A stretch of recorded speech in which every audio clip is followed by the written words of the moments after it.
Hah? Ditebus kemana? Bukan, dia yang menebus dosa. Artinya bukan masalah pegadaian ini. Iya. Kalau tebus menebus itu kan pegadaian. Gimana ini ceritanya nih? Tuh bang, Jadi gini, Hmm. biar biar aku jawab bang Rifat. masaha Gini bang. beda masaha. Tuhanmu dua, Tuhan kecil sama Tuhan besar. Di situ kita beda masaha. Kalau saya kan satu. Kita udah Iya, beda iya, juga iya. masaha. Sulit masaha. Lebih sulit lagi masaha. Masaha dua, Bang Iya, Juma satu, Kak. Saya aku satu mau gitu loh. aku Iya, mau iya, jawab iya. pertanyaan Bang Zuma tadi loh.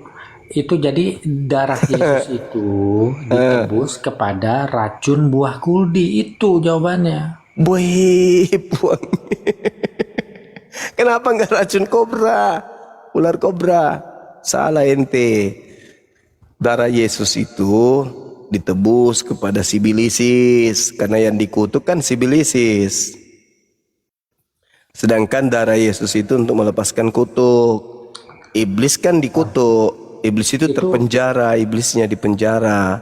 Kenapa itu iblis? kan gini bang, itu kan di dalam Islam kan ada cerita juga kan, Tuhan melarang Adam itu memakan buah kuldi. Nah itu Ya, kan salah kan, Adam memakan buah itu kan bang, salah kan? ya, tapi kan dia dimaafkan oleh Allah. Nah Dia dimaafkan.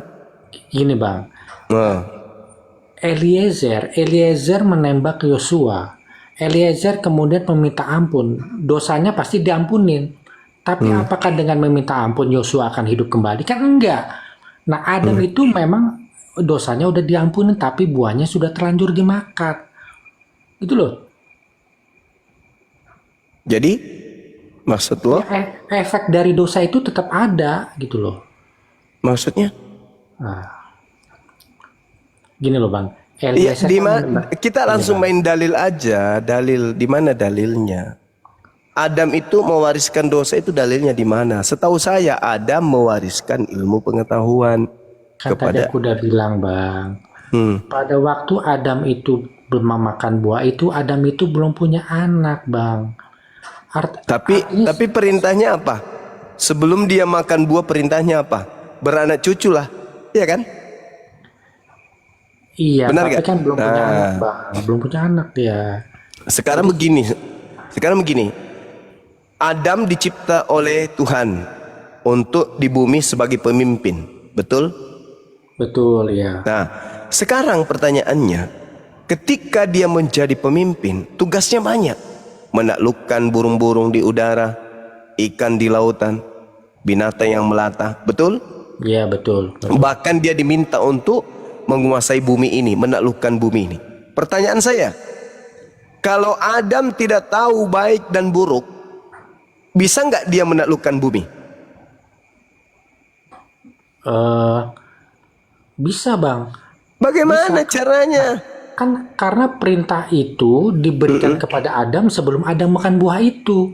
Iya Berarti kan tahu, Adam itu sudah memiliki kecerdasan untuk menangkap perintah itu dong. Logikanya kan begitu.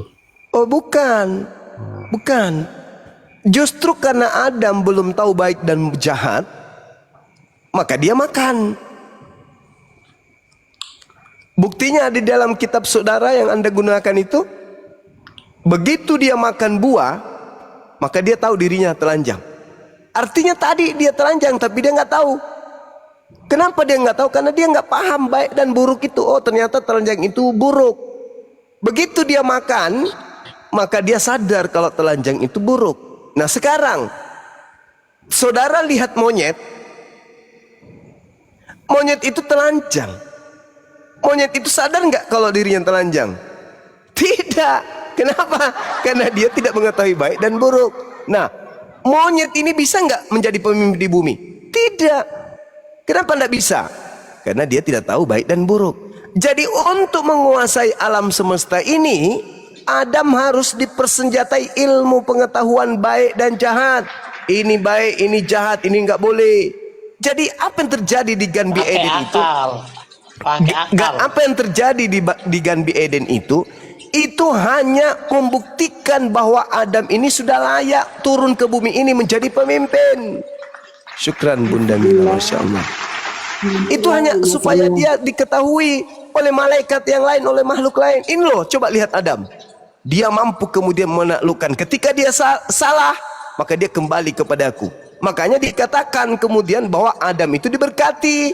Kejadian 5 nomor 2 sama seperti Al-Quran. Fatalaqqa Adamu min rabbih kalimatin fataba alaihi innahu huwat tawwabur rahim.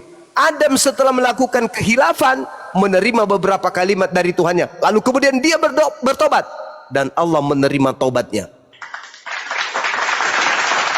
Itu yang betul. Jadi ketika di Ganbi Eden, di situ tempatnya uji coba bahwa Adam ini memang sudah layak untuk jadi pemimpin di atas muka bumi. Buktinya, apa yang aku ciptakan berupa alat sensor yang ada pada dirinya, yaitu akal dan juga syahwatnya, itu bisa dideteksi oleh iblis.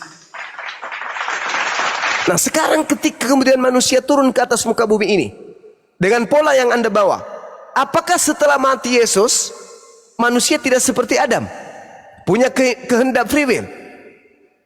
Tidak kan? Tetap aja manusia itu berkehendak bebas. Ada yang melakukan dosa, ada yang tidak mau melakukan dosa, ada yang beriman, ada yang kufur. Tidak ada hubungannya. Itu hanya kalian buat-buat saja. Demi apa? Demi nafsu kalian untuk menghapuskan firman Tuhan. Itu alasan kalian. Kalian memfitnah Adam demi untuk menghapuskan segala aturan-aturan Tuhan. Makanya muncul pertanyaan, apa bedanya Adam dengan Paulus dengan iblis? Bedanya di mana? Sama-sama ingin membebaskan manusia dari aturan Tuhan. Sama-sama mengajak manusia untuk ingkar kufur kepada Tuhan. Iblis itu mengajak Adam untuk kufur kepada perintah Tuhan. Paulus sama, mengajak kemudian untuk kufur kepada perintah Tuhan. Makanya saya bacakan dalil yang tadi, ketika dia mengatakan bahwasanya segala sesuatu diperbolehkan. Benar, tetapi bukan segala sesuatu berguna. Segala sesuatu dibolehkan. Benar, tapi bukan segala sesuatu membangun. Belum lagi dikatakan dalam 1 Korintus 6 nomor 12, segala sesuatu halal. Ini ajaran apa ini? Segala sesuatu halal kata dia. Supaya kita sungguh-sungguh merdeka. Kristus telah memerdekakan kita. Karena itu berdirilah teguh. Jangan mau lagi dikenakan kuk penghambaan. Maksudnya apa itu? Jangan lagi mau menghambakan diri kepada Tuhan, jangan. Sekarang sudah bebas, bas. Mau makan apa aja boleh. Gak ada lagi itu halal haram, gak ada. Semuanya boleh. Sedangkan kalau di Al-Quran tidak. Perintah dalam Al-Quran senantiasa mengajak, jangan engkau makan yang haram, tapi makanlah yang baik-baik aja. Itu perintah dalam Al-Quran. Sama seperti ajaran Tuhan kepada para nabi. Nah tapi kalau Paulus, apa yang haram untuk dimakan di Kristen? Nggak ada. Siapa yang tepuk tangan? Ketika kemudian seluruh makanan, seluruh binatang, semua yang ada itu bisa dimakan. Yang tepuk tangan siapa? Sibilisis.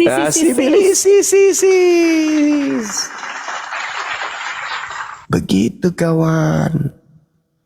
Kalian itu benar kata Rasulullah, ad-dunya sijnul mu'min wa jannatul kafir. Dunia ini adalah surga kalian. Kalau di surga itu tidak ada larangan. Bebas. Mau makan saja, mau makan apa saja bebas.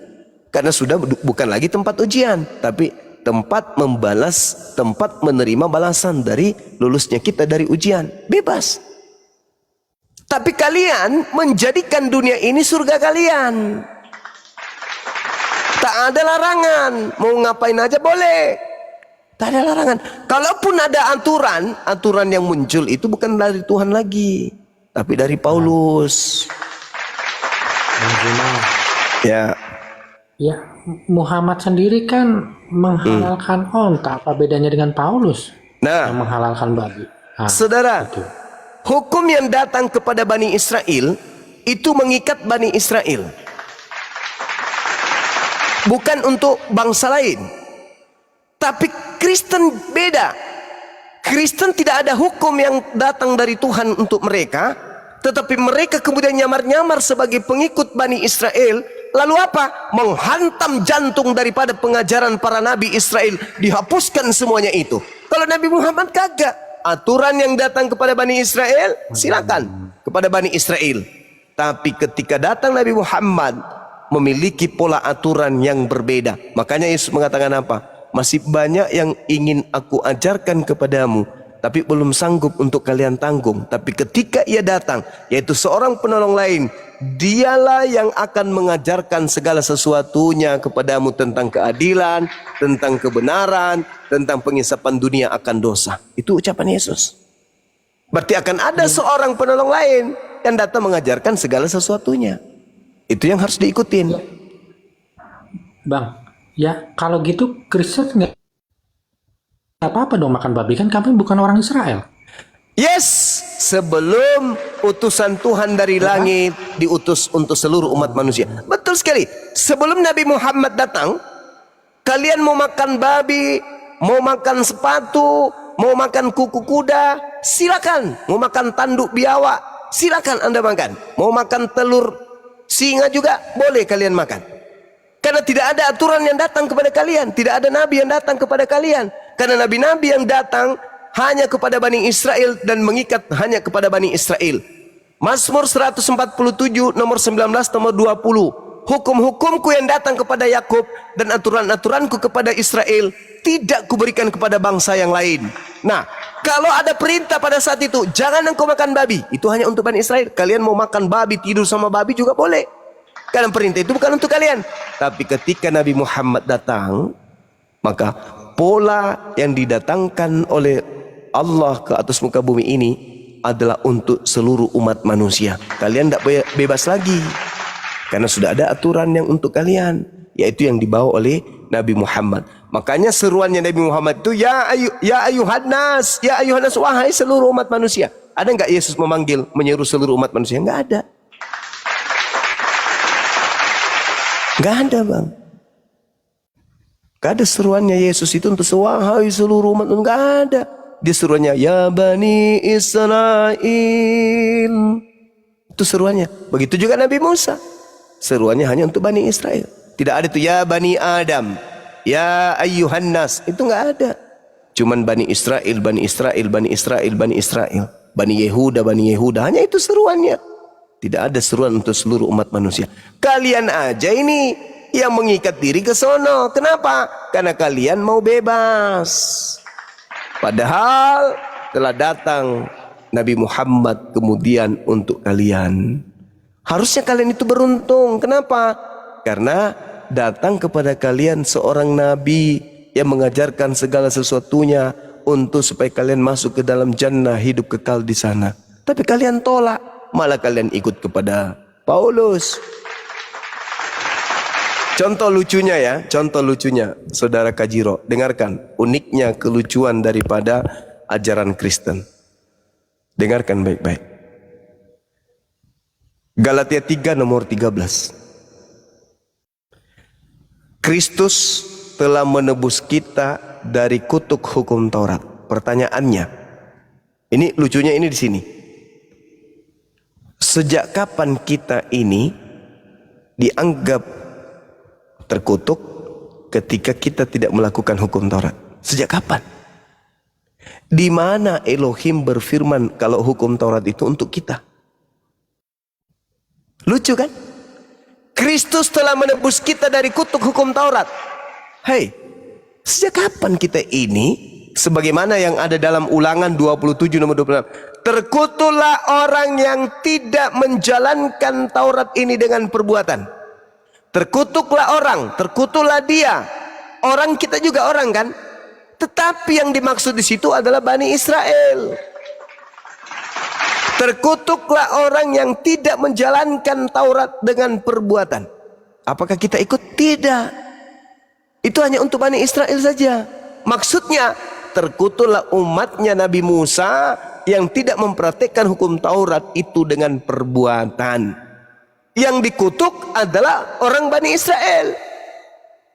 Hukum Taurat, coba lihat dalam Yeremia 31 nomor 31 sampai 33.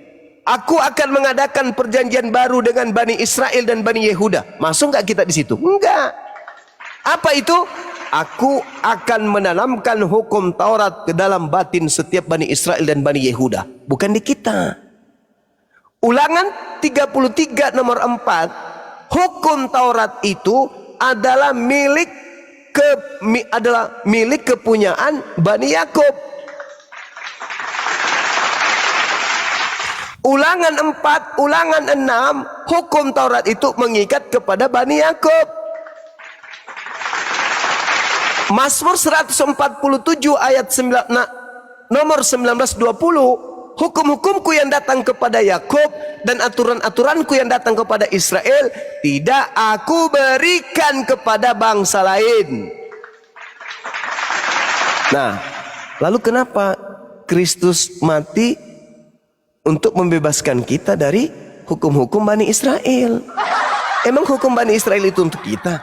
Kan bukan. Seibarat kemudian Undang-Undang Dasar 45 dihapuskan, lantas orang Amerika berkata, yes, kita sudah dibebaskan dari Undang-Undang Dasar Negara Republik Indonesia tahun 1945. Nyambung nggak? Ya nggak nyambung. Lah undang-undang itu mengikat rakyat Indonesia, kenapa orang Amerika sana yang merasa merdeka? Ya mereka merdeka aja kapan saja, karena mereka tidak terikat oleh hukum yang ada di negara kita ini. Kristus telah menebus kita. Kita sejak kapan? Yang benar harusnya Kristus telah menebus Bani Israel dan Bani Yehuda dari kutuk hukum Taurat dengan jalan menjadi kutuk. Karena Israel dan Yehuda, sebab ada tertulis, terkutuklah dia yang mati digantung di atas tiang salib. Itu kalau begitu dalilnya, itu baru tepat, karena hukum Taurat itu memang hanya untuk Bani Israel dan Bani Yehuda. Tapi kalau untuk kita, lu aja kale, aku kagak, aku nggak mau nyamar-nyamar jadi Bani Israel atau Bani Yehuda. Jadi orang yang merasa ditebus Yesus dari hukum Taurat dan bukan Bani Israel dan bukan Yehuda, mereka adalah serigala pemakan daging. Gitu kawan, pahami itu. Makanya Yesus datang. Coba nanti ya, Yesus itu kan ada dua tuh. Terakhir, Yesus itu kan ada dua. Yesus yang asli yang hanya untuk Bani Israel, dan Yesus yang mengajak kemudian seluruh manusia menjadi pengikutnya. Nah, itu dua, beda. Yang satu mengatakan begini dalam Matius 10 nomor 5 nomor 6, Yesus berpesan kepada ke-12 muridnya, jangan kamu ke bangsa lain, atau jangan kamu masuk ke jalan orang Samaria, tapi pergilah kepada domba-dombaku yang sesat dari Bani Israel. Itu pesan Yesus yang asli. Pesan Yesus palsu, pergilah ke seluruh dunia, jadikanlah seluruh manusia jadi pengikutku. Yang satu mengatakan ke domba yang sesat dari Bani Israel saja. Yang satu mengatakan jadikan seluruh manusia jadi pengikutku. Dua Kristus yang berbeda. Itu dua Kristus yang berbeda ini. Harusnya Anda paham bahwasanya ketika Yesus mengatakan jangan ke bangsa lain, dan ada lagi Yesus yang mengatakan pergilah ke seluruh bangsa lain, jadikan mereka semua adalah pengikutku, harusnya Anda sudah sadar di situ. Oh, ternyata kita ini mengikuti Yesus yang salah. Nah, apa endingnya, Bung? Nanti Anda tanggapi apa endingnya. Jadi hari ini orang Kristen ke gereja menyanyi di sana, ya Bapa, ya Anak, dimuliakanlah namamu. Datanglah. Kiamat kalau dia datang, dirubah, bahaya. Berilah kiranya kepada kami berkat, anak-anak kami, cucu kami, cicit kami, beri berkat hingga pada hari kebangkitan. Jangan suruh datang kiamat nanti. Nah, itu yang kamu lakukan setiap hari, setiap hari. Jadi harapan saudara itu mengikuti Yesus anak Maria. Begitu kemudian kamu ikut terus bermujizat, bernubuat, mengusir setan, wah gagah-gagahan. Di depan umat Islam kalian enak aja ngomong, wah kami ini adalah anak-anak perjanjian, kami adalah anak-anak Abraham, kami adalah anak-anak Israel rohani. Banyak macam kalian sampaikan ke kami. Kami ini ajaran kasih, anak segala macam. Harapan, tinggal harapan ketika nanti Kristus palsunya sudah dilempar ke dalam api neraka. Yang tinggal apa? Yesus yang asli. Kalian datang. Karena tinggal satu Yesus, yang satu sudah di neraka lebih dulu. Yesus yang aslinya yang tinggal. Kalian datanglah ke yang asli ini. Sus, iya paman, bukankah kami ketika di dunia bernubuat pakai namamu, mengusir setan pakai namamu, bermujizat pakai namamu? Kata Yesus pada saat itu, pada hari itulah aku akan berterus terang kepada mereka, jauhlah daripada aku, kalian semua adalah pembuat kejahatan. Aku tidak mengenal kalian. Loh, kalian akan terpenganga. Hah? Kok bisa? Kok bisa? Ya iya, karena kalian mengikuti si Kristus palsu. Aku ini yang asli hanya untuk Bani Israel. Loh, sana di neraka ikuti Kristusmu yang asli, yang palsu itu. Jauhlah daripada aku, kalian semua adalah pembuat kejahatan. Udah aku bilang, aku hanya untuk Bani Israel. Aku bukan untuk kalian. Sudah ada contoh. Sebelum kalian ada contoh. Seorang wanita datang kepadaku, bertemu langsung denganku, bercakap denganku, memohon kepadaku. Langsung, apa yang kuberikan kepada dia? Aku katakan apa? Ada dalam kitabmu. Tidak layak roti yang disediakan untuk anak diberikan kepada anjing. Aku diutus hanya kepada domba yang hilang dari umat Israel. Benar Tuhan Yesus, tapi bukankah anjing makan sampah yang jatuh dari meja tuannya? Besar imanmu ibu, jadilah seperti apa yang engkau inginkan. Anaknya sembuh, tapi si anjing tidak berubah menjadi domba. Sudah kuperlihatkan contoh, kitab itu sampai di tanganmu. Orang yang bertemu aku aja, bicara dengan aku aja, memohon kepada aku aja, kuberikan stempel di jidatnya, engkau adalah guguk. Kenapa pula kau yang datang-datang 2000 tahun kemudian ngaku-ngaku sebagai pengikutku? Enggak ada, aku hanya untuk domba yang sesat dari Bani Israel. Jangankan 2000 tahun setelahku, engkau hadir ku masak di depanku dengan menggunakan baju daster, pakai sepatu futsal pun akan kutolak dan akan saya katakan, aku hanya untuk domba, bukan untuk serigala, bukan untuk asu. Itu pasti aku katakan kepadamu ku masak. Apalagi 2000 tahun setelahku, Cak Ayu.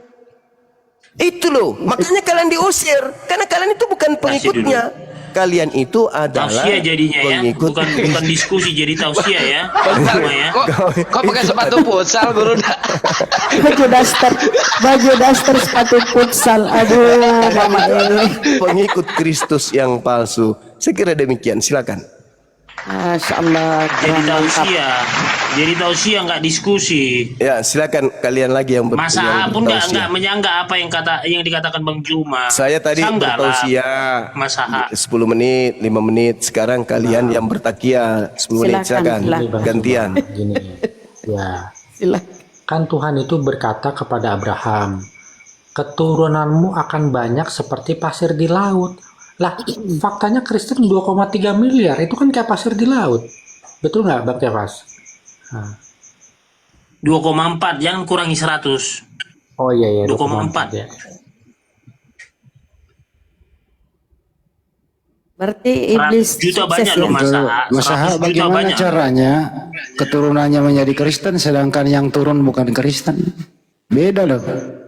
Lah, ya Kristen itu Bang, Kristen itu adalah orang-orang yang mengimani Ishak dan Yesus dikorbankan. Taruh dulu bukan ke sana. Yang berketurunan siapa, Masa? Iya, maksudnya keturunan itu bukan keturunan darah dan daging, Bang. Maksudnya orang-orang yang Turunan apa? mengimani Tanyakan. Ishak dikorban. Apa Bang? Gimana Bang? Kok beda antara induknya sama keturunannya, kok beda agama, Masa? Oke, Betul, izin ya, Iya. Daeng, Bang Handi, sebelum lanjut, tolong di follow Bunda Mila ya teman-teman saudaraku yang 1,5, di follow Bunda Mila, di follow semua yang di atas ini saudaramu ya, di follow Bunda Mila, YouTube-nya pun di subscribe, ya, follow, lanjut Bang, Daeng. Ya. Bang Kefas, jawab deh. Gini loh Mas Aha, kita ini kan apapun yang kita sampaikan pasti ditolak agama Islam. Kenapa? Karena Tuhan kita beda, gitu aja sih jawabannya. Beda Tuhan kita Mas Aha. Mas Aha 2, saya 1. Itu juga beda juga kita Mas Aha. Mas Aha 2 kan Tuhannya kan? sesembahannya dua bang, Tuhannya satu. Nah, itu deh bang. Nah, Yesus nggak Tuhan. Yesus nggak Tuhan. Lah, bukan bang, sesembahan bang kalau Yesus. Nah kan beda lagi masalah. Kalau saya kan Yesus Tuhan gitu dong. Iya. Karena kan jelas di Filipi 2:5 sampai 11. Yang terakhir kan 11 bahwa Yesus itu adalah Kristus Tuhan Yesus. Iya, iya.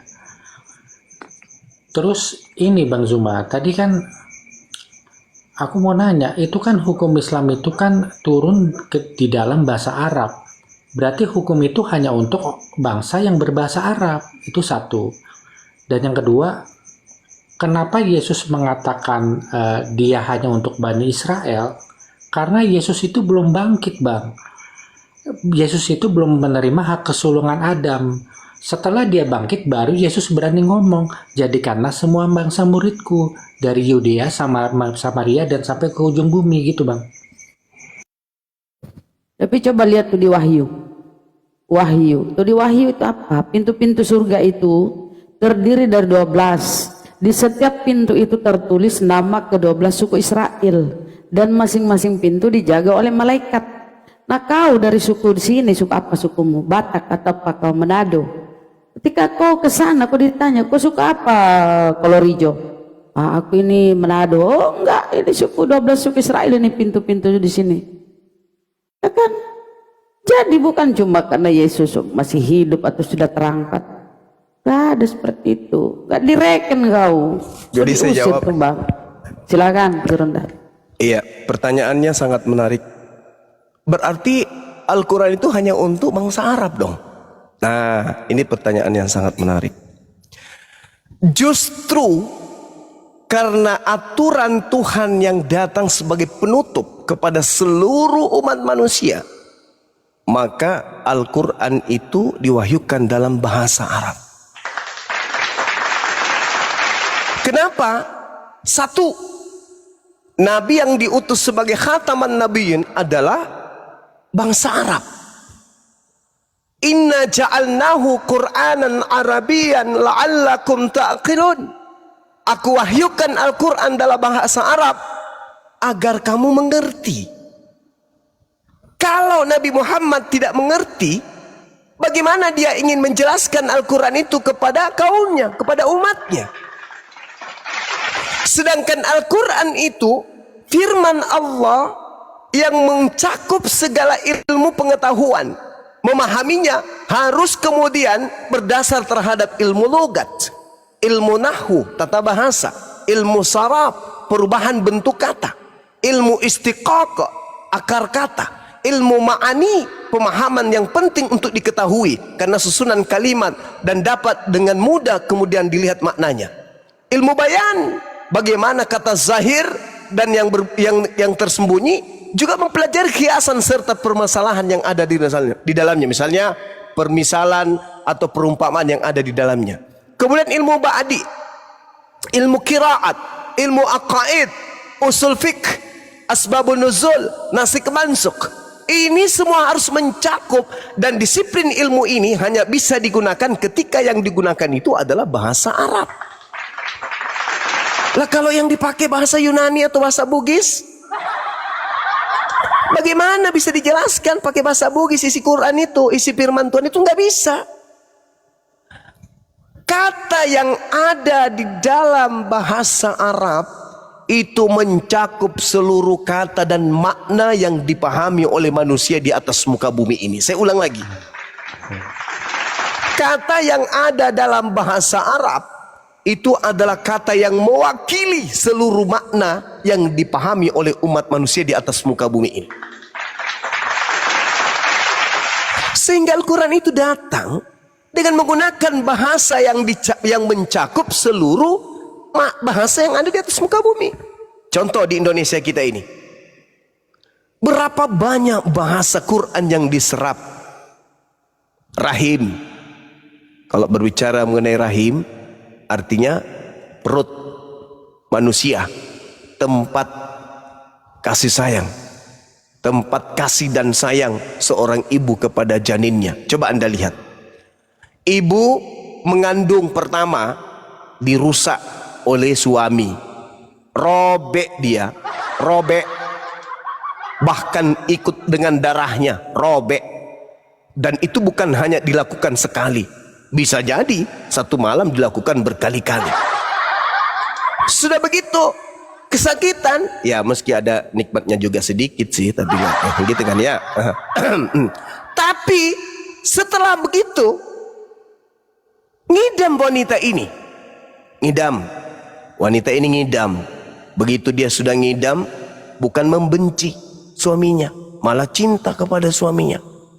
Ngidamnya lalu membesar perutnya yang tadinya bodinya bagus kayak bom-bom. Begitu dia hamil 9 bulan, meledak. Habis selesai sampai situ? Enggak.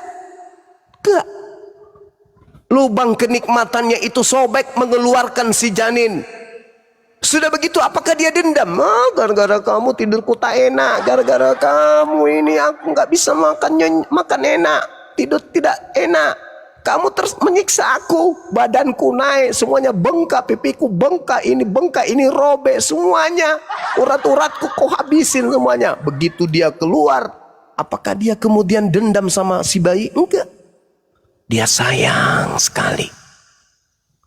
Dia sayang kali anak itu.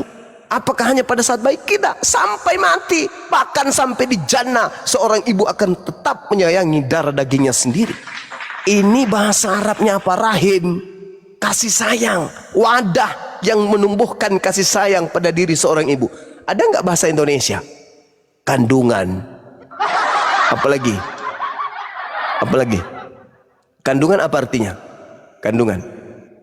Artinya apa kandungan? Tapi kalau rahim, syarat dengan makna, syarat dengan ilmu, syarat dengan rasa. Itulah Al-Quran. Makanya Al-Quran itu datang pakai bahasa Arab. Karena bahasa Arab itu mencakup satu kata memiliki makna yang bisa dipahami. Satu kata dalam bahasa Arab itu ilmu. Itulah yang disebut kemudian di dalam Al-Quran. Bahwa Al-Quran ini diwahyukan oleh Allah dalam bahasa Arab agar kamu mengerti. Setelah kamu mengerti, kamu akan mengajarkan kepada seluruh umat manusia. Nah, bandingkan dengan Bible saudara. Bang Zuma, itu bahasa Ibrani juga rahim juga loh. Bahasa ya, Ibrani terus? juga rahim. Terus? Ya kenapa nggak pakai bahasa Ibrani? Kenapa harus Arab? Ibrani, Nabi Muhammad bukan penganut bahasa Ibrani. Kan sudah dikatakan dalam Ulangan 34 nomor 10. Tidak akan lagi aku mengutus seorang nabi yang sama seperti Musa dari kalangan Israel. Kan itu dalam kitab saudara kan? Kitab yang Anda gunakan. Berarti bahasa Ibrani tak ada lagi nabi dari sana.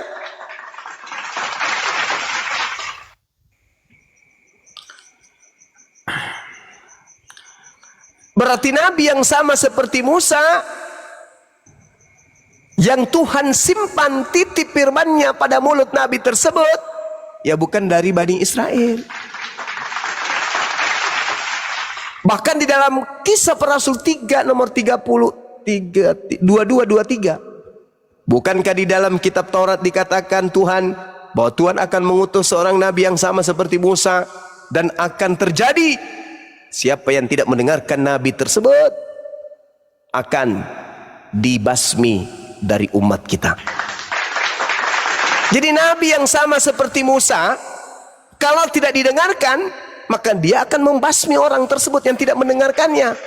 Apakah itu Yesus? Tidak. Yesus kalau tidak didengarkan malah dia yang dibasmi. Jadi nabi yang sama seperti Nabi Musa itu tadi. Nah, jadi ada kaitannya itu saudara. Kenapa menggunakan bahasa Arab? Coba Anda bandingkan bahasa Arab dengan bahasa Indonesia, itu perbandingan kosakatanya berapa? Sampai-sampai Bible pun ikut-ikutan ke Arab-Araban kan? Ilahi, imam, iman, jemaat, berkat, wahyu, roh, ya kan? kudus, iblis, malaikat, apalagi Alkitab, Allah, Ya, apalagi itu kan Rahim, kalau Soleh, Nabi, Rasul, Kudus, apalagi Diambil. Kalau sudah Amporo nggak ada. Salib. Amporo, Betul. Amporo nggak ada. Amporo enggak. Kalau murtad itu bahasa umum. Setan, iblis, itu diambil. Amin. Itu semua diambil dari Al-Quran, dari bahasa Arab. ya tuh. kan sudah masuk KBBI ya sudah menjadi bahasa Nah, Indonesia. Bang. itulah hebatnya kan. Artinya bahwa kenapa dia bahasa Arab? Karena bahasa Arab itu mencakup hampir seluruh makna yang digunakan oleh manusia. Begitu kawan. Dan lagi-lagi tugas Nabi Muhammad itu adalah untuk membimbing seluruh umat manusia bil bayyinati wazbur wa anzalna ilaika dzikr litubayyana linnasi ma nuzila ilaihim wa la'allahum yatafakkarun. Aku turunkan Al-Qur'an kepadamu wahai Nabi Muhammad agar engkau ajarkan kepada mereka agar mereka tahu apa yang harus mereka lakukan. Nah, tuh kata Quran.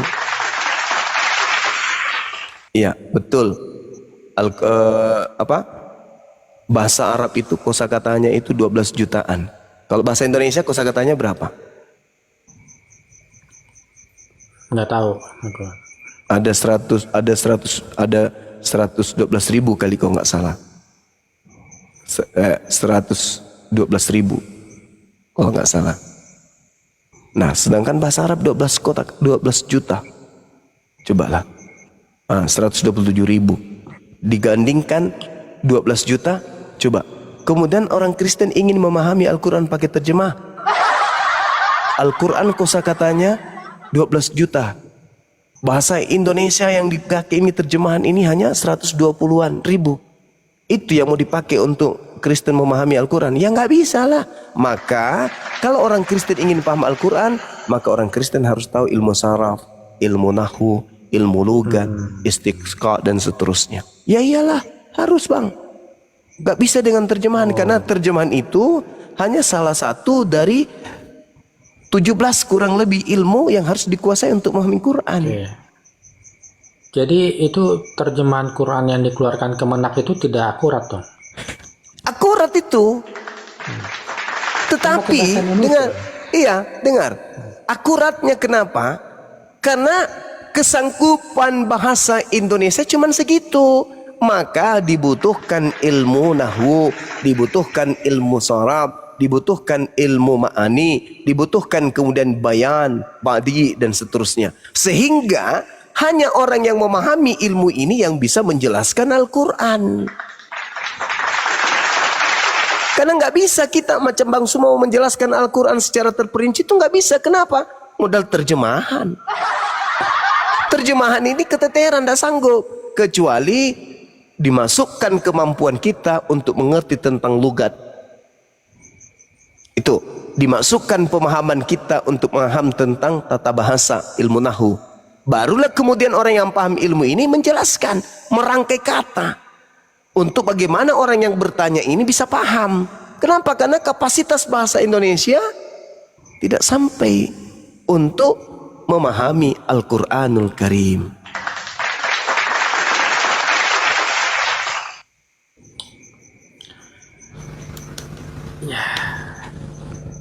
Aku boleh tanya yang lain bang? Boleh. Kalau di dalam Islam itu hubungan antara Adam dengan Tuhan itu seperti apa bang? Kalau di Kristen itu kan hubungan Adam dengan Tuhan itu seperti hubungan Abraham dengan Ismail. Lukas 3 angka 38 dikatakan Adam juga itu adalah anak Tuhan. Nah, kalau dalam Islam hubungannya bagaimana bang? Ya, jadi kalau di Islam itu Allah Subhanahu wa ta'ala mengangkat Adam alaihissalam di antara seluruh makhluknya sebagai makhluk yang paling mulia. Di Al-Quran dikatakan begini, A'udzubillahi minasyaitonirrajim, wa iz qala rabbuka lil malaikati inni ja'ilun fil ardi khalifah. Aku hendak menjadikan khalifah, pemimpin di bumi. Malaikat, makhluk langit mendengarkan ini, mereka menjawab, qalu ataj'alu fiha may yufsidu fiha wa yasfikud dima. Apakah engkau hendak menjadikan orang yang merusak dan menumpahkan darah di sana? Sedangkan kami wa nahnu nusabbihu bihamdika wa nuqaddis lak. Sedangkan kami ini adalah makhlukmu yang bertasbih memujimu, mensucikan namamu setiap saat. Allah kemudian menjawab, inni a'lamu ma la ta'lamun. Aku sungguh mengetahui apa yang ada, apa yang kamu tidak ketahui. Lalu keistimewaan Adam di hadapan Allah, wa 'allama Adam al-asma'a kullaha thumma aradahum 'alal malaikah faqala anbi'uni bi asma'i haula'i in kuntum shadiqin. Dan Allah ajarkan kepada Adam, memberikan Adam ilmu pengetahuan, memberikan Adam kemudian pemahaman tentang benda semuanya, sampai Adam tahu, oh ini cincin, ini batu, ini gunung, ini langit, ini sungai. Kemudian Allah perlihatkan kepada para malaikat seraya berfirman, wahai kalian, wahai malaikat-malaikat, makhluk-makhluk selain daripada Adam, sebutkan kepadaku nama semua benda ini jika kalian benar. Qalu subhanaka la ilma lana illa ma 'allamtana innaka antal alimul hakim. Apa kata malaikat-malaikat, makhluk-makhluk malaikat selain Adam alaihissalam? Maha suci engkau, tidak ada yang kami ketahui selain apa yang telah engkau ajarkan kepada kami. Sungguh engkau lah yang maha mengetahui lagi maha bijaksana. Lalu kemudian Allah berfirman kepada Adam nih. Jadi Allah membandingkan, memperlihatkan kepada para malaikat, wahai malaikat, coba kau sebutkan ini apa? Kami nggak tahu. Yang kami tahu apa yang Allah ajarkan kepada kami. Lalu kemudian Allah mengatakan, oke, lihat ini, aku tanya Adam, ya Adamu ambi'hum bi asma'ihim. Falamma amba'ahum bi asma'ihim qala alam aqul lakum inni a'lamu ghaibas samawati wal ardh wa a'lamu ma tubduna wa ma kuntum taktumun. Allah kemudian berkata kepada Adam, wahai Adam, ajarkan kepada mereka nama-nama itu, beritahukanlah kepada mereka. Setelah Adam kemudian menyebutkan nama-nama benda tersebut, kemudian Allah berfirman kepada malaikat, bukankah telah aku katakan kepadamu bahwa aku mengetahui rahasia langit dan bumi, dan aku mengetahui apa yang kamu nyatakan dan apa yang kamu sembunyikan. Wa isqulna lil malaikati isjudu li adama fasajadu illa iblis aba wastakbara wa kana minal kafirin. Aku perlihatkan kepadamu, makhlukku yang bernama Adam ini memiliki kelebihan dibandingkan kalian, maka sujudlah, hormatlah kalian kepadanya, sujud. Maka mereka pun semuanya bersujud kepada Nabi Adam alaihissalam, kecuali iblis karena menyombongkan diri dan dia termasuk golongan kafir. Jadi Allah mengangkat derajat Adam alaihissalam di atas para malaikat, tetapi tidak dianggapnya sebagai anak, tidak. Dan Anda harus paham, dalam tradisi Yudaism yang kekinian berdasarkan dengan kitab Amsal 11 3 nomor 11 nomor 12, yang dianggap anak Tuhan itu, anak Elohim itu adalah mereka yang taat, mereka yang sungguh-sungguh mentaati perintah-perintah para nabi yang datang kepada mereka. Itulah yang disebut orang-orang anak-anak Tuhan. Kalau di Islam, kekasih-kekasih Allah, orang-orang yang dicintai Allah, orang-orang yang dikasihi Allah.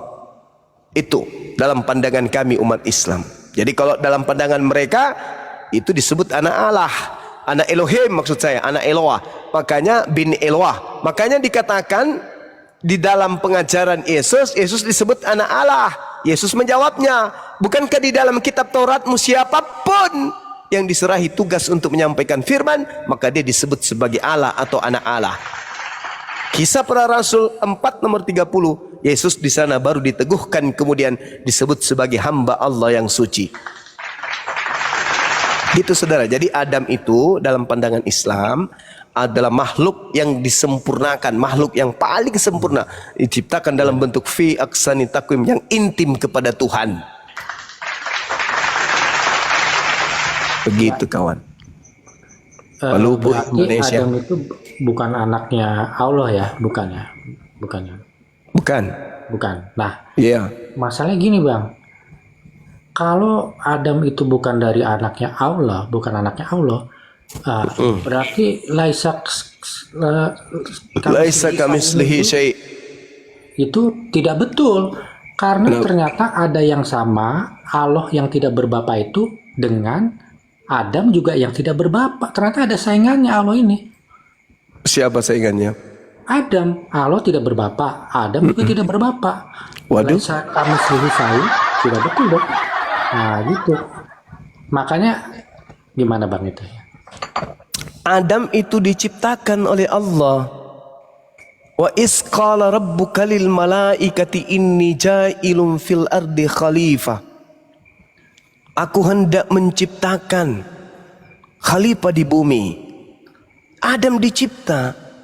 Justru karena dia dicipta maka dia tidak memiliki ayah. Karena innama amruhu idza arada syai'an ayyakula lahu kun fayakun. Sedangkan Bang, Allah, siapa yang menciptakan Allah? Bang Zuma, bukankah kita ini semua adalah ciptaan orang tua kita bang? Ya, betul. Ya kan? Iya. Terus Kenapa? Ya, berarti karena Adam itu adalah ciptaan Tuhan, ya Adam anak Tuhan dong. kok anak Tuhan? Nah, Tadi kan saya sudah mengatakan di dalam tradisi Yudaism yang disebut anak Tuhan itu adalah hamba yang intim, yang taat kepada didikan Tuhan. Amsal 3 nomor 11 nomor 12. Kalian saja yang memaknainya dengan lain. Begitu kawan. Bang Zuma, Gini loh Masaha, kitab suci mah apa sih Masaha? Jadi bingung gua. Masaha. Bang Kefas, kita nanti di room lain aja dan di sini nanti.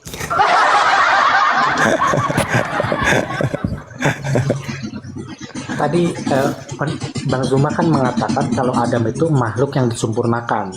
Nah, itu menarik tuh Bang. Iya, Karena ajaran makhluk dari yang perjanjian- sempurna. Ya, ajaran yang di perjanjian lama itu jelas. Kenapa manusia itu makhluk yang sempurna? Karena manusia atau lebih tepatnya laki-laki itu segambar dan serupa dengan sang pencipta, Bang. Ah, kamu keliru di situ. Bukan. Nah, sekarang pertanyaan aku Bang Zuma, apa yang Bang Zuma maksud dengan makhluk yang disempurnakan itu, Bang? Itu? Iya, makhluk sempurna memiliki syahwat, memiliki nafsu, memiliki akal, memiliki roh. Berbeda dengan makhluk yang lain, hanya memiliki roh, hanya memiliki nafsu, tapi mereka tidak diberi akal. Adam di samping dia berakal, akalnya, jasadnya menopang akal tersebut. Dengan akal, tangannya bisa kemudian berkarya. Dengan akal, kakinya kemudian bisa melangkah. Coba, kira-kira kalau kambing yang dikasih akal, ketika kambing ingin bikin rumah, apa yang dilakukan jasad kambing? Ayo. Kalau kemudian ular yang dikasih akal, ketika ular kemudian mau bikin helikopter, kira-kira apa yang dilakukan oleh jasadnya ular? Coba. Jadi kesempurnaan fi aksani takwim dalam bentuk yang sempurna bukan cuman akal doang, tapi juga karena fisiknya. Justru karena itulah ada perintah sholat, ada perintah tefilah, sujud. Kenapa? Karena kita sudah disetting oleh Allah akal kita, jasad kita untuk sujud dalam beribadah. Bukan salto kayak kincir angin, bukan berputar kayak kipas angin, tetapi kita disetting dengan jasad ini untuk ruku, sujud, menghambakan diri kepada pencipta. Nah, saya terangkan kepada saudara, di dalam kitabnya orang Yahudi yang Anda salah artikan, ketika kemudian Tuhan ingin menciptakan Adam, di situ Tuhan menciptakan Adam itu sesuai dengan sketsa, sesuai dengan pola.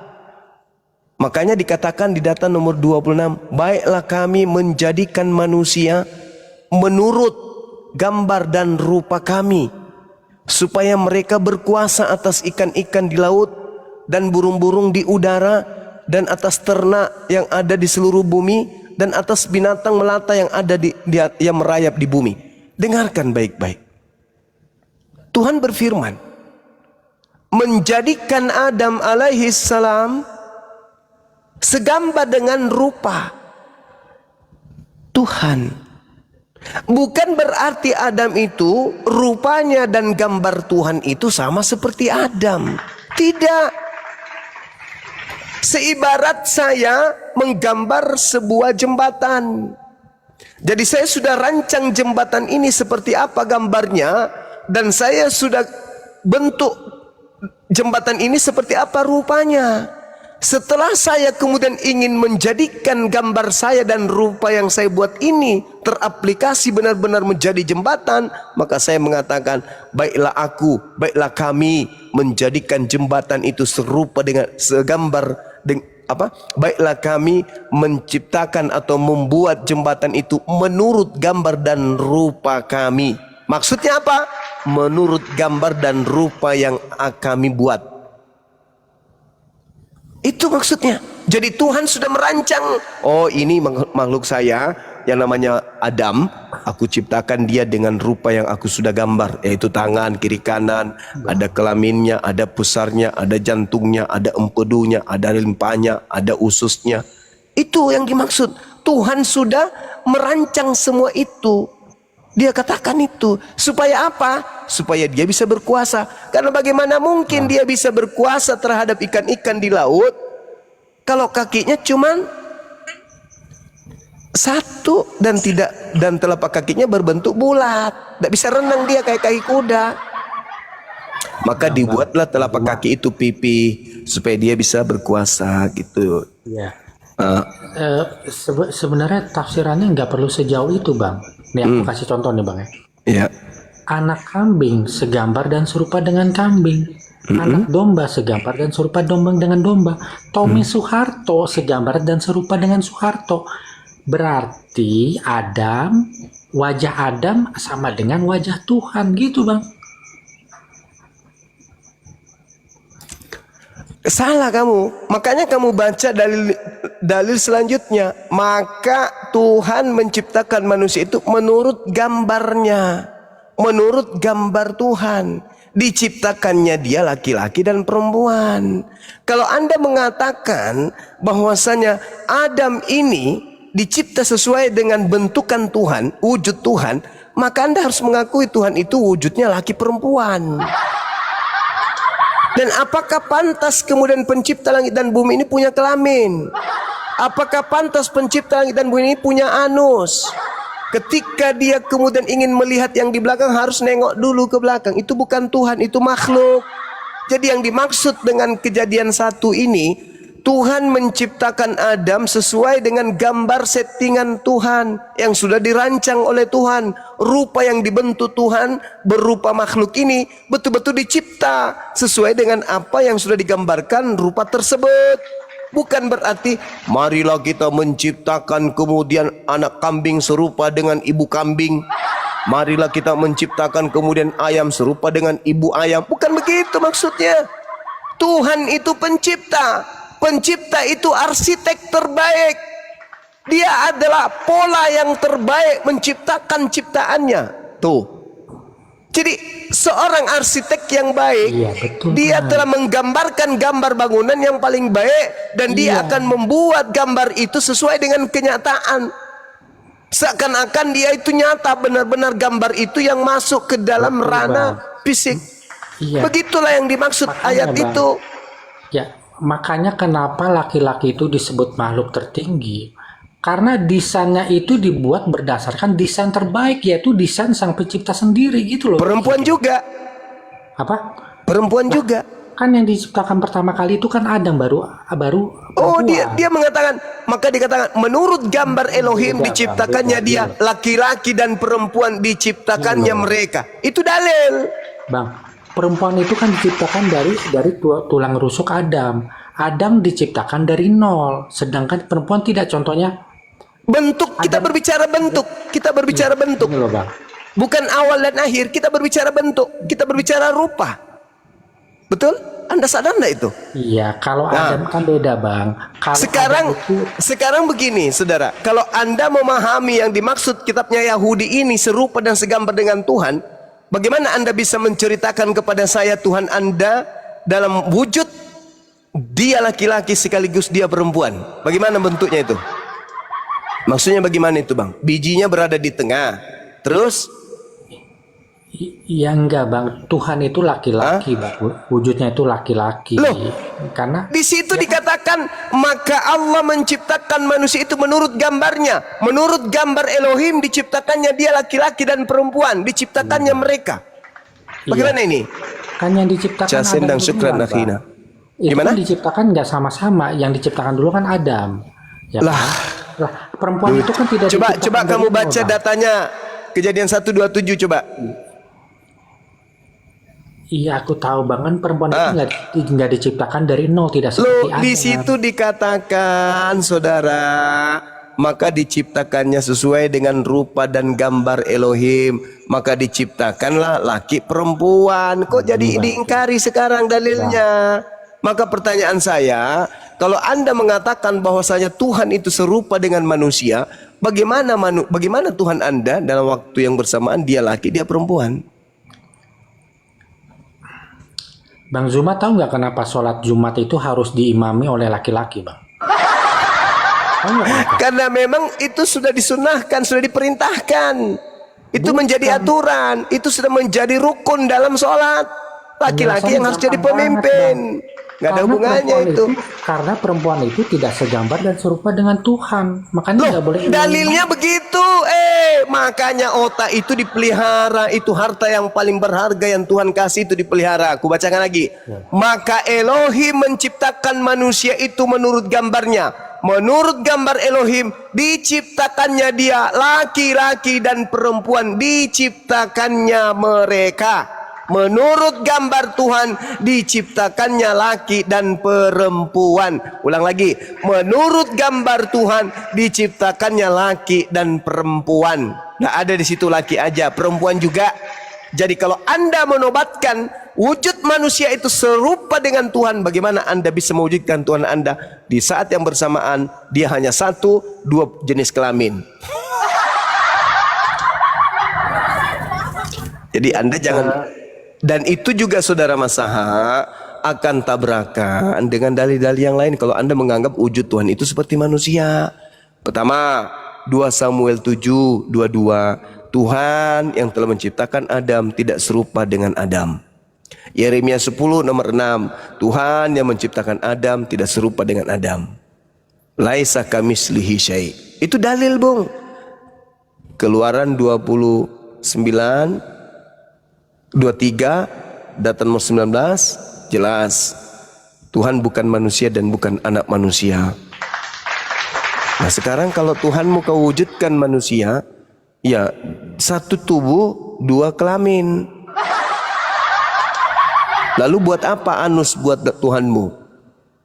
Nah, kalau Tuhanmu itu seperti kita, berarti Tuhanmu butuh jantung, butuh limpa, butuh usus, butuh bulu mata, butuh hidung untuk bernapas, butuh lidah untuk merasakan makanan. Berarti Tuhanmu makan juga dong.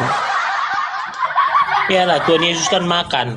Ya Dia kan kalau makan Yesus roti. kan manusia. Gimana Ini tuh? kita membahas tentang Tuhannya Yahudi. Kalau Tuhanmu memang kan dia sama seperti Bang Suma kan. Iya, Tuhan Yahudi itu siapa? Ya Yesus lah. Kan Itu mimpi kucluk. yang menciptakan langit dan bumi dan Adam dan Hawa kan Yesus. Ya itu mimpi lo itu mimpi. Itulah kenapa kamu itu disebut kafir, karena kamu menggantikan kedudukan Tuhan pencipta langit dan bumi dengan anak orang. Itulah pengikut iblis itu. Masakan anak orang kau lantik menjadi Tuhan pencipta langit dan bumi? Gak sadar saudaraku ini. Yesus itu manusia yang iblis inginkan untuk dituhankan oleh manusia-manusia cuplis kayak ente. Pencipta langit dan bumi itu bukan manusia dan bukan anak manusia. Yesus itu manusia dan anak manusia. Tapi kamu lantik dia jadi Tuhan, artinya kamu itu sibilisisisis yang lebih iblis daripada iblis. Iblis tidak pernah mengkudeta Tuhan dengan mengajak Adam menggantikan kedudukannya, kecuali Masaha. Masaha menginginkan Tuhan itu wajahnya, wujudnya sama seperti Adam. Samalah derita kalian ini. Yang satu anak Maria, dianggap anak Maria ini adalah pencipta langit dan bumi. Yang satu lagi dompala. Adam dikira mirip sama Tuhan, pencipta langit dan bumi. Tuhan punya anus, Tuhan punya kelamin dua, ganda. Ini penyakitnya anak murid-muridnya Paulus ya kayak gini. Makanya kalian itu diusir ke neraka. Kenapa? Kalian tidak menggunakan akal sehat. Ketika Anda cinta buta kepada Yesus, lantas kemudian Yesus yang hanya manusia, saking cintanya Anda, sampai Anda mengatakan Yesus itu adalah Tuhannya orang Yahudi, pencipta langit dan bumi. Itulah dompalak kardobanya Anda. Itulah dongotsnya Anda. Sedongots-dongotnya Anda, jauh lebih dongots kepas daripada Anda. Sekambing-kambingnya kambing tidak pernah menganggap Yesus itu adalah pencipta. Semonyet-monyetnya monyet tidak pernah menganggap Yesus itu sebagai pencipta. Ayo, sedangkan Anda punya otak botak lagi. Tapi Anda menganggap bahwasanya Yesus anak Maria tak berdaya itu adalah Tuhan pencipta. Gimana ceritanya? Yesus 33 tahun siang malam dia sibuk beribadah kepada Tuhan pencipta. Malah kau lantik jadi Tuhan. Kenapa? Karena yang mempengaruhimu itu adalah sibilisisis. Iblis berhasil. Sama seperti iblis berhasil menjatuhkan Adam. Beginilah iblis sekarang menjatuhkan ente. Yang bukan Tuhan kau anggap Tuhan. Tuhan kau pensiunkan. Pencipta langit dan bumi itu sudah jelas-jelas Yesus berkata, kamu tidak bisa melihat dan suaranya tidak bisa kau dengar, kata Yesus. Kalau Anda menganggap bahwa Kristus yang kamu tuhankan itu adalah Tuhannya Bani Israel, boleh saja, tapi jangan Tuhannya Bani Israel, Tuhannya Romawi, itu baru tepat. Dalilnya Beda. mana? Inilah kurang literasi. Dalilnya Ini ada, literasi. saudara. Dalilnya ada. Saya bantu. Filipi 2 nomor 6, nomor 7, nomor 8. Tuh.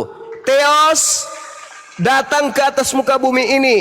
Tidak mempertahankan keteosannya, melainkan mengosongkan dirinya dan mengambil rupa hamba dan menjadi seorang manusia dan taat, bahkan taat sampai mati di atas tiang salib. Itu Theos. Tuhannya Roma. Cocok memang. Kau Tuhannya Roma jadi manusia boleh. Tapi kalau Tuhannya Yahudi tidak bisa. Kamu menabrak banyak hal, termasuk nabrak ajaran Yesus. Bapa yang mengutus aku, kamu tidak bisa melihat dan tidak bisa mendengarkan suaranya. Kau tabrak ajaran Yesus itu. Di dalam Yohanes 7 nomor 28-29, kamu memang mengenal aku, tetapi kau tidak mengenal Bapa yang mengutus aku. Kau tabrak itu semua. Kau gabungkan dengan ajaran Paulus. Tapi kalau saudara mengatakan Theos, pencipta langit dan bumi yang nusul menjadi Yesus, itu baru betul konsep ajaran politeisme milik Roma Yunani, bukan ajaran Yesus itu. Lagian memang kalian kan penganut Theos, bukan penganut Elohim kalian itu. Jadi Theos mengosongkan diri, tidak mempertahankan keteosannya. Jelas ya Tuhan kami ada. Jelas Bang Juma ya. Beda ya sama Tuhan Bang Juma ya. Sembahan Jelas, kalian beda. itu Theos. Makanya kan ku bilang nggak usah kita berdebat terlalu jauh karena Tuhan kita beda, benar nggak? Ya memang beda Tuhan kita. Tuhanmu itu manusia, bahkan makhluk roh Tuhan kamu itu. Bahkan kalau Yesus, kita ikuti nih ajaran Yesus, Tuhannya Kristen itu iblis, kata Yesus. Di dalam Yohanes 8 nomor 37 sampai nomor 44, orang yang ingin kematian terjadi terhadap Yesus itu adalah anak-anak iblis. Kata siapa? Kata Yesus. Di mana tertulis? Yohanes 8 37 sampai nomor 44. Yang menginginkan kematian terhadap Yesus Mesias ini hanya anak-anak setan. Paham?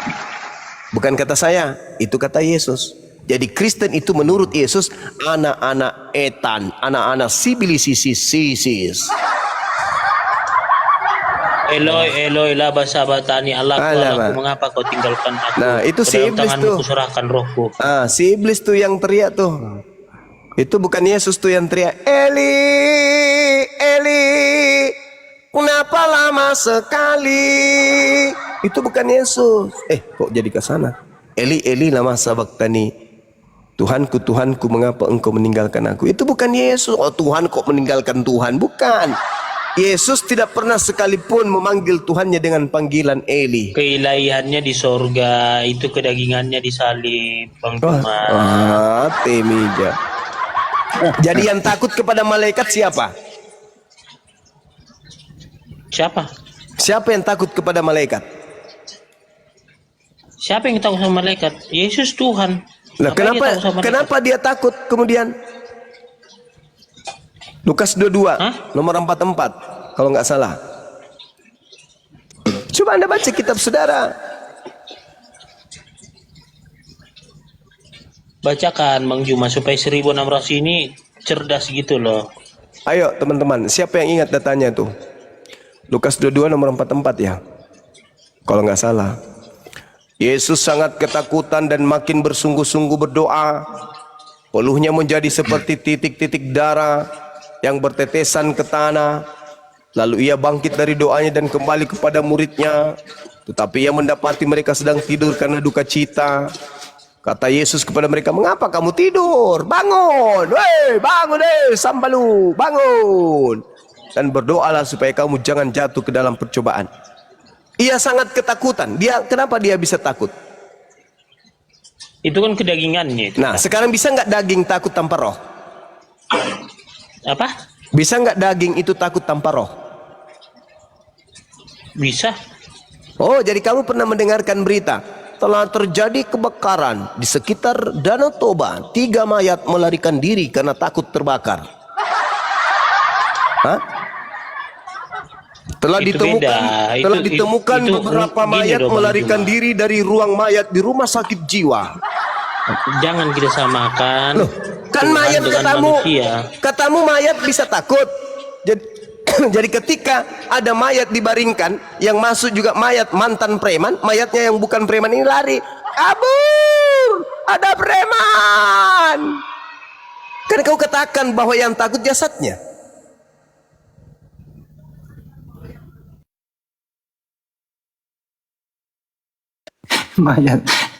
Mayat sabar takut sama mayat preman ada tatonya, waduh kabur ah. Beda Bang Hendy. Makanya kan ku bilang dari Tuhan kita aja udah beda sebenarnya. Jadi Yesus takut itu apanya? Kedagingannya. Lah, bukan rohnya yang takut. Ya ngapain? Roh itu kan Roh Kudus rohnya. Lah, terus kenapa jasad itu bisa takut kalau dia tidak ada roh di dalamnya? Ya sama seperti kita. Dia kan dari rahimnya Bunda Maria, seperti kita Rohnya manusia. Yesus ini yang ada dalam tubuhnya ini, roh siapa? Roh Kudus. Nah, bisa tidak jasadnya Yesus tanpa roh kudus di dalam dirinya merasa takut? Bisa nggak? Bisa. Hah? Bisa. Jadi jasad seorang yang sudah ditinggal rohnya itu bisa merasakan takut? Bisa lah. Dia Pernah kan kamu Tuhan. lihat mayat lari dari kubur? Beda, nggak bisa disamakan itu. Loh, lucu Anda ini. Mayat manusia biasa tidak takut kepada setan. Tuhanmu mayatnya takut kepada malaikat. Gimana ini? Kok lebih tinggi derajatnya mayat manusia biasa daripada mayat Tuhan?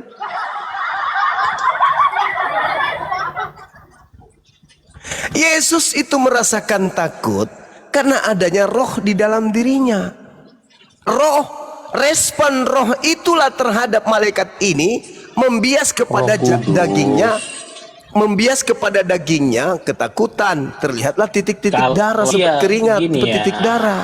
Oke, dia rasa takutnya ada. Bisa aja dia kabur Yesus itu, tapi karena sudah kehendak Bapa.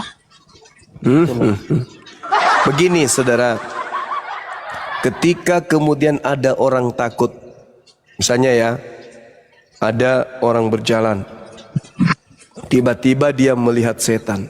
Orang itu ketakutan. Berteriaklah dia, tolong. Itu kalau masih ada rohnya di dalam.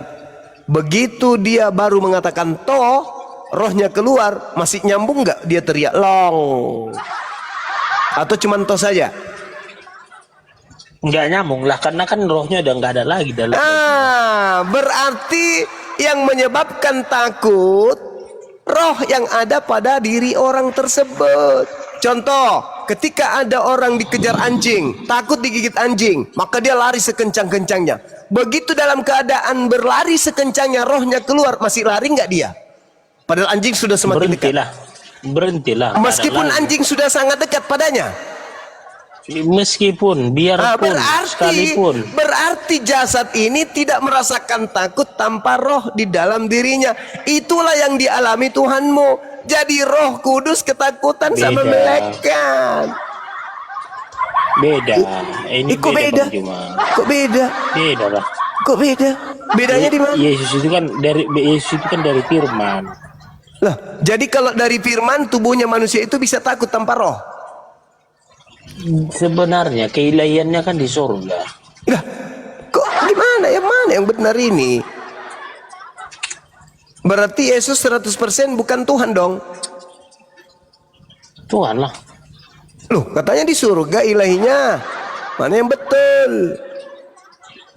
Ya iya, nggak meninggalkannya, makanya dia berdoa. Kalau dia tidak Eloi, meninggalkannya Eloi, lama berarti yang takut kepada malaikat itu keilahiannya.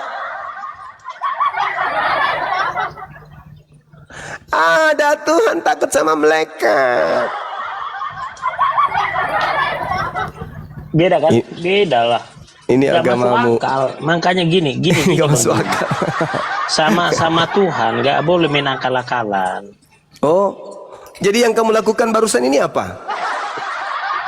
Makanya kan kita gini loh, Bang Juma, berarti Justru saudara Kepas jangan harusnya gini ngomong loh, Bang gini. Juma. Kalau berbicara Tuhan dalam Kristen tidak boleh pakai akal, harus akal-akalan. Harusnya kau ngomong kayak gitu. Bukan, gini loh Bang Juma, jangan tutup-tutupi kebenaran itu. Contoh, seperti Bani Israel diturunkan makanan dari langit. Nah, kalau secara logika, bicara akal, kok bisa sih dari langit turun makanan tanpa itu kan diproses? Tuhan yang mau kok. Apa yang tidak bisa Ya kalau udah. Tuhan mau? Nah, itu kan apa yang nggak bisa? Nah sekarang, kan dari jawab Bang Juma sekarang sendiri. siapa yang mau Yesus itu takut? Kenapa?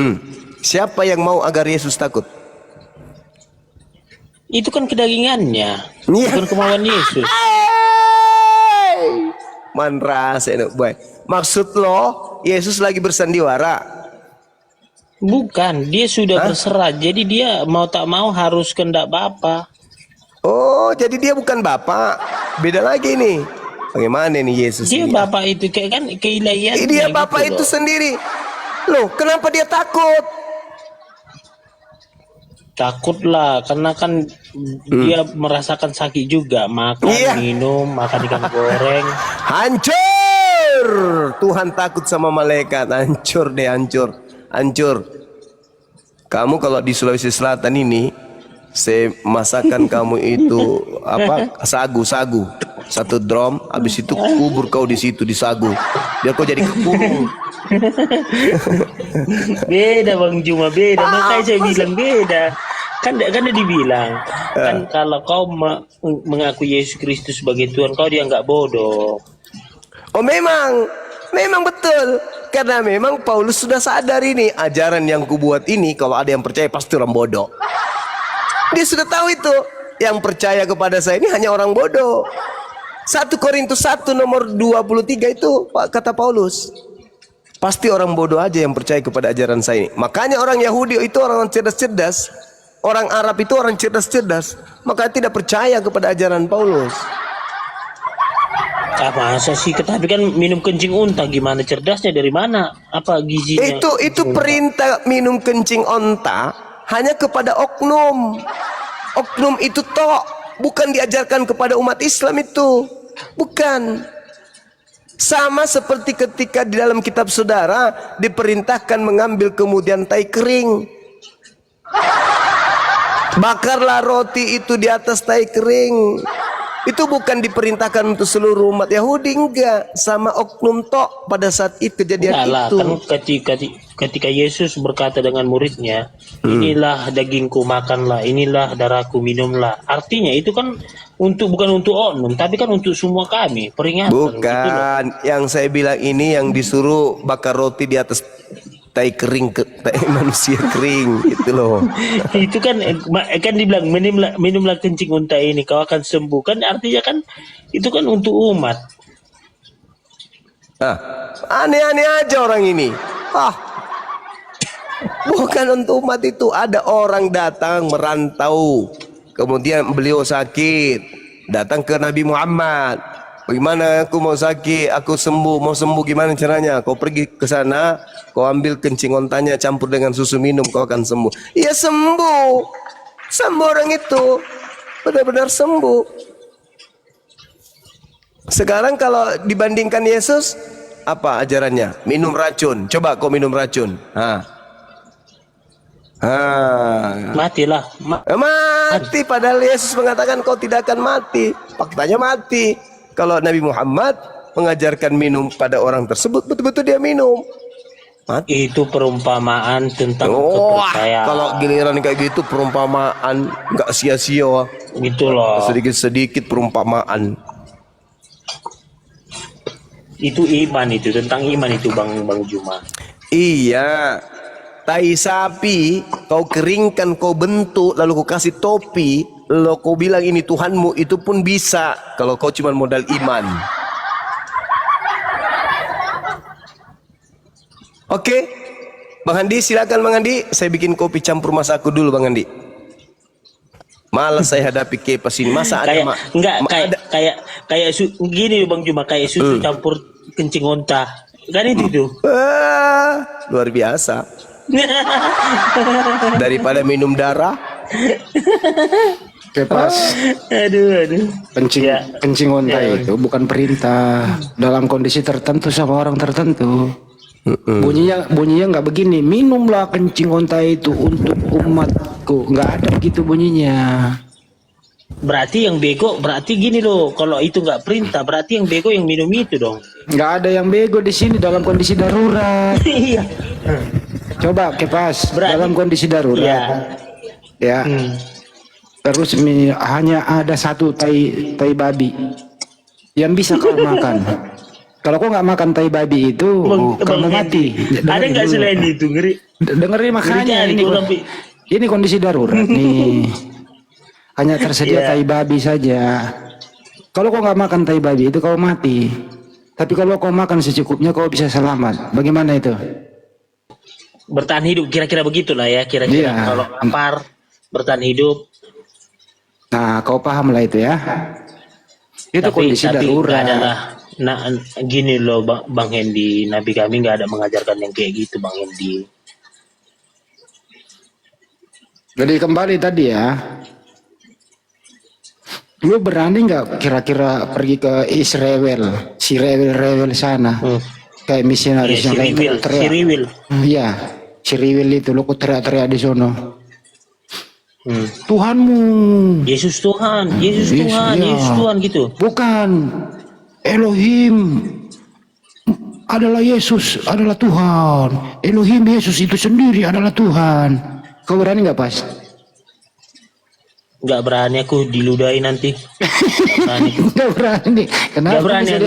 Kejam-kejam orang Yahudi. Kejam-kejam nih, kejam orang Yahudi. Kita belak-belakan aja Bang Hendy, bro nggak? Kita nggak mau itu loh. Kenapa kau nggak berani? Kenapa? Karena mereka nggak mengakui Yesus sebagai Tuhan Yahudi. Bukan masalah nggak mengakui Yesus Tuhan. Tuhannya orang kok jadiin Yesus.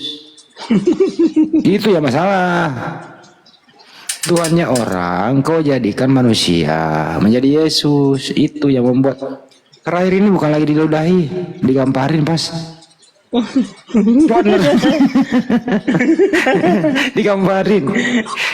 Iya memang nggak terima orang itu Bang Juma. Kayak Bang Hendy nggak terima. Bang. Ya Bang kayaknya jangan. Yalah. Bang Andi ada tamu tuh Bang Andi. Iya coba. Ya, Andrew. Muslim apa Kristen, Drew? Andrew. Drew. Wih, Turun aja lo ke neraka. Itulah pas ya digamparin loh Ya. dulu. Makanya Iya. di Indonesia Makanya ini takut karena juga. dengerin dulu. Jadi gini loh, Bang Karena Endi, tahun di- depan aku kan ke Yerusalem, ke Israel. Jadi memang aku di sana juga nanti Bang Endi diam juga di tembok ratapan itu nanti sinagog. Pas lu dendam nggak sih sama mereka? Dia kan otak pelaku pembunuh Tuhanmu. Waduh, pergi dia. bukan pergi, Bang Andi jangan bahas itu, kena itu pelanggaran si Kepas. Ya gua kan nggak ngomong itu. Gue Kena itu si Kepas pelanggaran. Kalau gue plesetkan, makanya gue nggak mau sebut itu.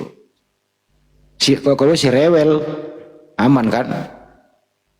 Atau karena ditombak sama Muslim gitu. Tombak kayaknya. Ditombak sama si rewel dia. Siapa suruh tuannya si rewel dia jadiin manusia. Kata si Kepas, jangan kan diludahi katanya. Takut saya. Kenapa Pas takut? Gue takut diludahi. Jujur banget nih si Kepas ngomongnya, ada aja nih bocah. Terakhir Kalau itu nggak yang- menghujat jangan ditombak teman-teman. Iya, si Kepas kan nggak hujan. Kalau dia masalah kencing lontar bisa kita luruskan. Nggak ada masalah itu kalau ngomong kayak gitu.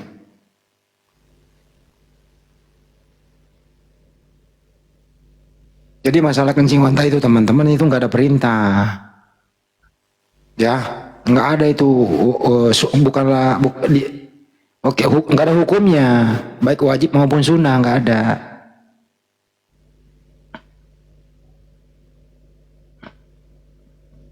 Tapi kalau Ya naik dalam lagi sini Kepas. Iya naik lagi pas. Kondisi darurat nggak ada lagi ya bisa lah pakai secukupnya demi untuk hidup. Iya, Anak-anak sekarang betul. ini nggak ngerti kali zaman bagaimana keadaan zaman para nabi itu ya. Belum ada bangunan-bangunan, belum ada kasur empuk, masih padang pasir. Belum ngerti kali kehidupan zaman dulu anak-anak sekarang ya.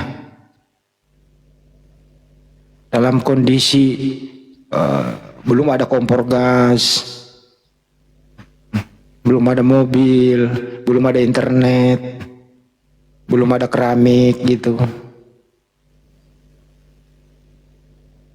Pas, ya pas. Pas.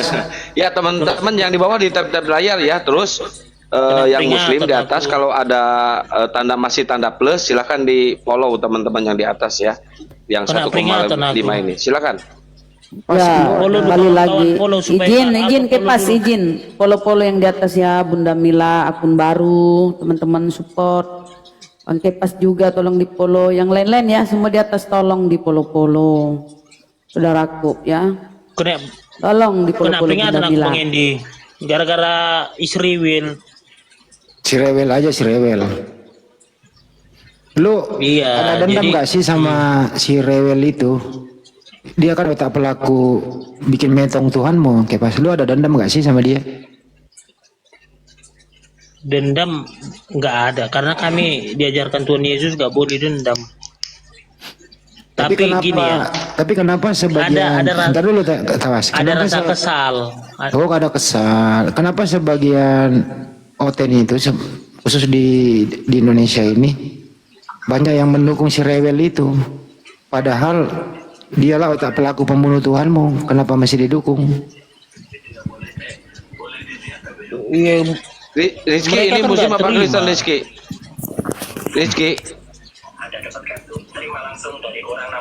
Rizky Muslim apa Kristen? Kita ngomongin Jokowi. Iya. Terpotong.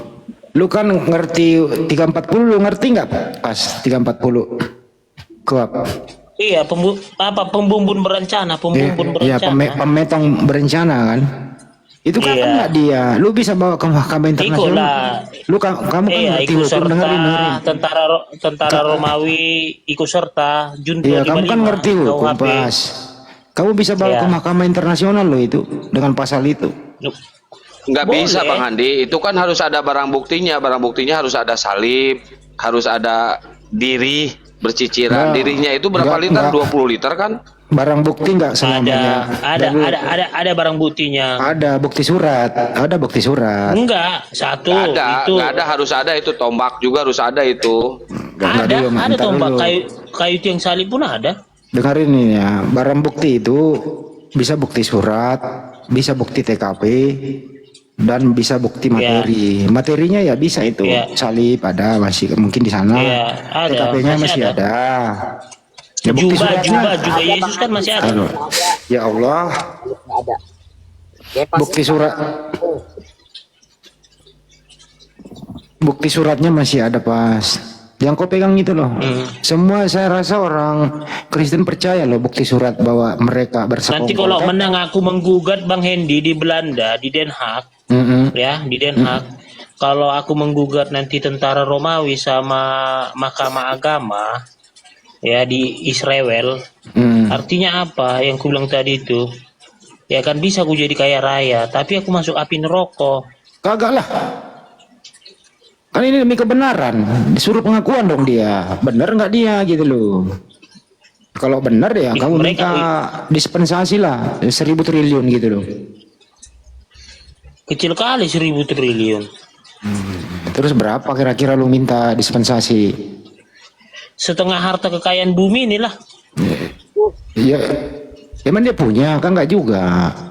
punya anak. Ya kan juga. yang mereka yang menguasai World Bank apa semua. Ya udahlah. Terserah lu mau Keturunan minta. mereka yang menguasai World Bank. Ya udah ntar aku jadi PH-mu aja mau nggak? Boleh. Pada ngimpi. Ini yang sungsang Bang Handi apa sih Kepas sih? Pada ngimpi. Aduh. Biarin pada ngimpi udah pagi. Ini. Memang Bang Hendi nggak gini, Kang Santang. Memang Bang Hendi ini kadang dia mimpinya terlalu jauh gitu loh. Tapi bener loh, ini ada dulu pasukan dari Afrika. Ini mau dipakai cara ini. Bener, lu pernah baca beritanya nggak? Karena dia percaya ya, tertulis di Bible gitu loh. Bahwa ya pasti dong ada otak pelaku, ada otak pelaku, ada eksekutor kan gitu. Ya udah pas, siapkan berkasmu ya.